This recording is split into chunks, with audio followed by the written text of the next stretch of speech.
Hey guys, welcome back to the channel. So today I get to start putting her back together a little bit more. I'm excited, I really am. What am I putting in there? Well, you probably have a good idea if you saw the cam installed. I'm going with S&S on this. I'm putting a 106 kit in there. So I kind of got to pick what kind of heads, the jugs, the whole 9 yards. So I didn't do a whole kit that all comes as one. I kind of picked, but I was talking to S&S to figure out which route I wanted to go. So I'm going to show you that. I'm going to show you all the parts that's going on her.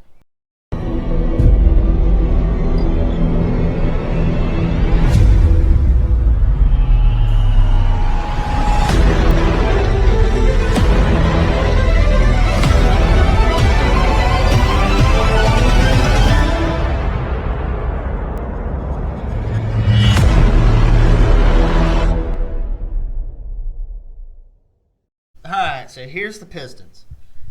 This is what came out of her, which you could probably tell that the way she looks. But this is a 103 piston. This is the 106. So 3 cubic inches bigger. And that looks so much cleaner. So that is what's going to be going in her. Now I've gone ahead and installed the front jug and piston. But I'll be showing you how to assemble the rear one. So there's a little bit involved in doing this, a little bit of prep work. You just don't throw rings on there and slap it in there. Well, you could, but then you might not get a proper seal, the rings might not seat right.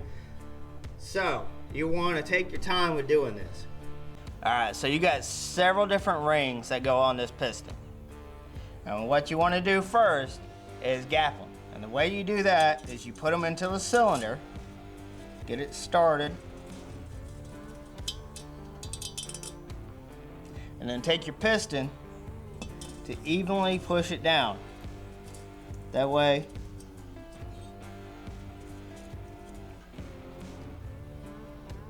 so once the ring's in there, you're going to take your filler gauge, and depending on the manufacturer spec, which is going to determine which gap you're supposed to have. So with S&S, the minimum is 0.0116. So you're going to take that and don't press it in there. You're just wanting it to slide in. And this one does. Just like that.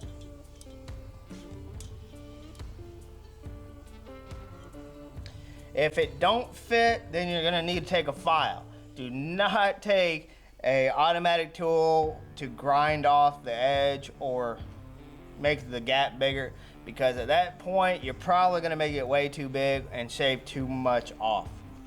So that's done. I went ahead already and gapped the rest of them, or checked them anyway. So now I can start putting them on the piston. Alright, so we're going to start with the oil ring expander. Now what you want to make sure is where that gap is, they're pointing up. Basically make a W. So that's going to go on the bottom slot.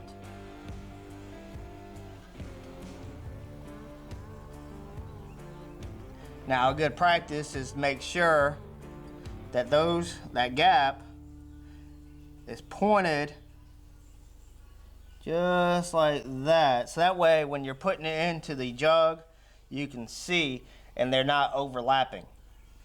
Then we can move on to the real thin ones. So you're going to put one below and above that expander ring.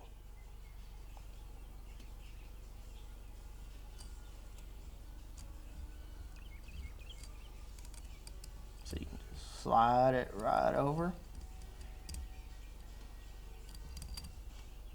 Have to work it just a little bit.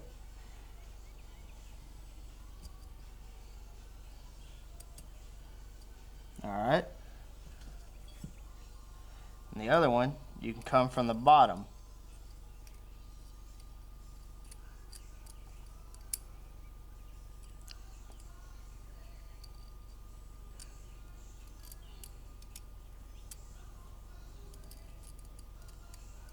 So as you can see, you got one small ring below the expanded ring and the other thin one just above it. Now you want to make sure all the gaps are not lined up. You want them staggered. And then just move on to the thicker ring, making sure that little dot, if you can see it, is pointed up.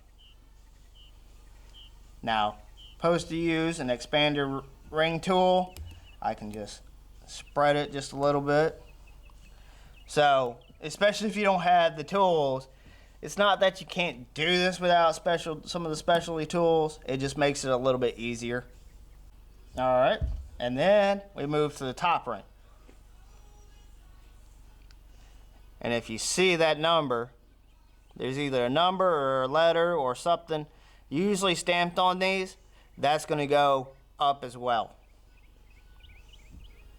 Now that we got the piston rings on the piston, we can install it on the flywheel. I would go ahead and install a circlip on one side, so that way you're not having to do this while it's on the bike. So that way all you have to do is do it one side. That's literally probably going to be the most difficult thing about doing this.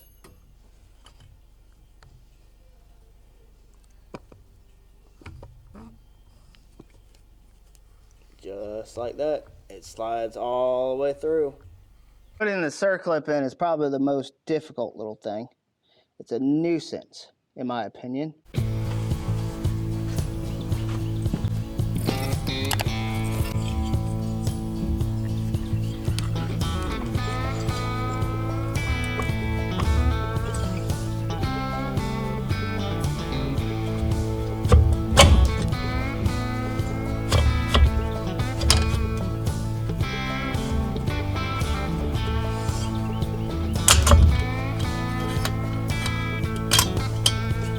I got the 106 pistons and jugs installed. Now to the other major component besides the cams that are going into this build. So it is a stage 4 build because I'm doing head work. And if you don't know the stages, I mean, you got stage 1, which is the air cleaner, slip-ons, stage 2, which is cam, stage 3, which is pistons and jugs, and stage 4 is basically head work. So you can't just slap any heads on a build because there is a lot that is involved, just like cams, to heads. Because you want to match up cams, heads, pistons. Are you going high top? Are you going low top? There's a lot of variables. Again, it depends on your riding style, what you want out of your bike. Depends on what heads. Now, I didn't send my heads off to get reworked, basically because they were completely shot. So, I got S&S heads. Now, they got 3 different stages that you can just buy. You got the 79cc, 89cc, and 91cc. No, I did not go with the 91cc heads for a 106. Now, if I went with Fuel Moto, theirs is a 91cc that is honed and shaped for their 107 kits. So I didn't jump all the way up to that head, but I went with an 89cc. And I'll show you the difference between stock and S&S. I mean, look at these. It's a big, big difference. So there's where the spark plug goes. There's where it goes on the S&S. The fins are actually thicker. I mean, look at that.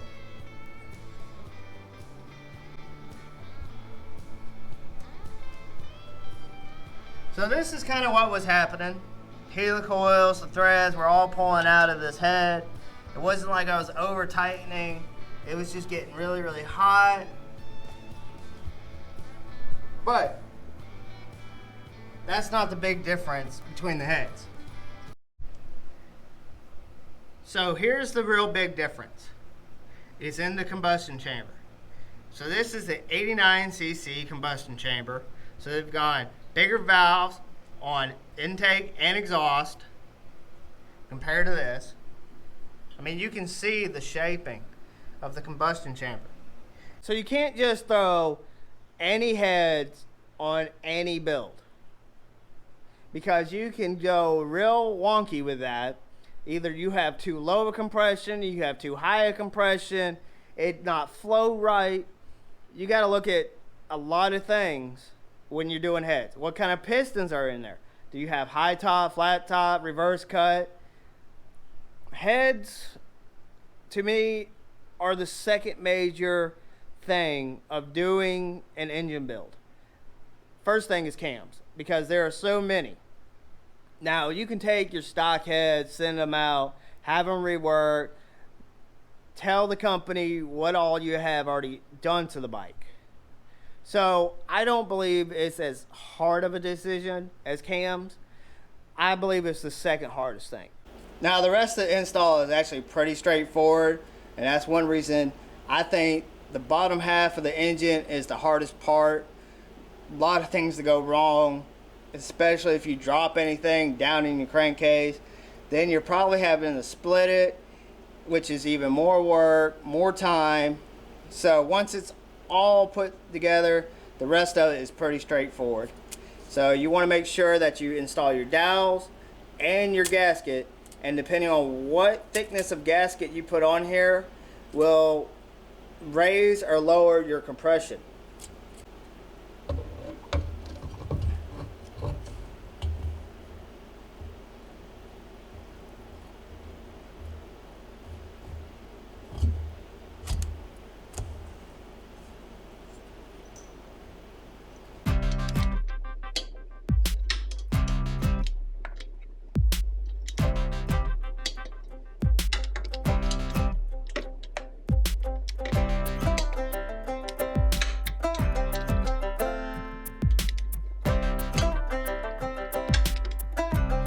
Alright, so with the heads on, I can start putting the rocker boxes on.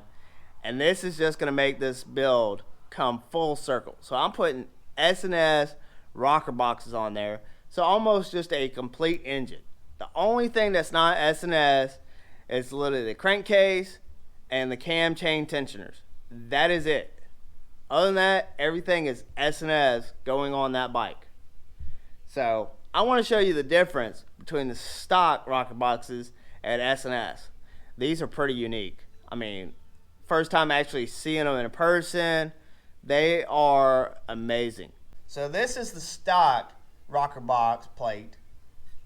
I mean, you can see it's pretty flat, nothing really unique about it. Then you come over here to the S&S. I mean, look at all this. You can see it's not completely flat in here. And what's really unique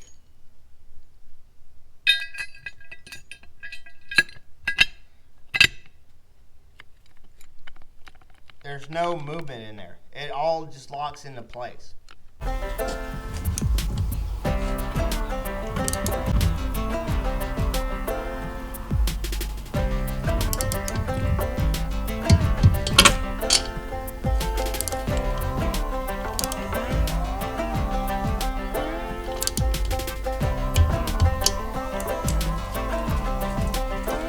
Okay guys, so I got the rocker boxes all buttoned up, except for putting the rocker box tops on it. I want to show you how tight a clearance it is with this rocker box on there. I don't know how well you're going to be able to see this, but basically up in here is a bolt, down here is a little bolt. So, I mean, there is not much clearance. So I didn't want to show you all of button this part up because it is very tedious and takes a lot of time. Now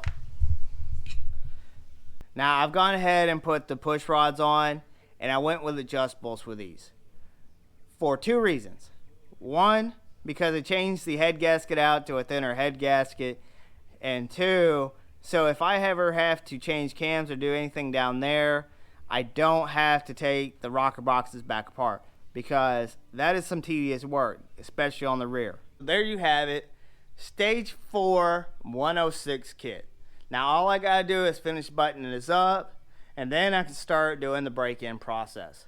So stay tuned for that, especially if you're liking the content of what I'm doing to Blue. So I'm excited about getting her running.